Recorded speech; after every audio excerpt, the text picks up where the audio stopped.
தம்பி அது. ஆஹா, பார்த்துட்டாங்க. என்ன பண்ணலாம்? தம்பி இங்க வாங்க. என்ன என்ன கண்டோன்னு ஓடுறீங்க? ஒரு சின்ன விஷயண்ணே. ஒன்றும் இல்லைண்ணே, இந்த பொன்மலை இல்லை பொன்மலை, அதுக்கு எப்படி போகணும்? தம்பி பூமாலை தானே தம்பி, அது துவாவாளையில கிடைக்கும். இந்த பூமலை இல்லைண்ணே, பொன்மலை இல்லை பொன்மலை கோயில், அதுக்கு எப்படி போகணும்? அதான் தம்பி, பூமாலை துவாவாளையில தான் கிடைக்கும் தம்பி. நம்ம சரியாக தானே கேட்குறோம், தப்பாக கேட்கலையே அண்ணா. பொன்மலை இல்லை பொன்மலை, அந்த கோயிலுக்கு எப்படி போகணும்? உனக்கு என்ன காது செவரா தம்பி?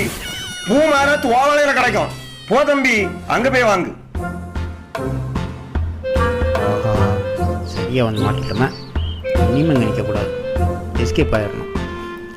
அண்ணா ஒன்றும் இல்லைண்ணே, நான் பார்த்துக்கிறேன், எல்லாம் நான் பார்த்துக்கிறேண்ணே, பட்டுமா?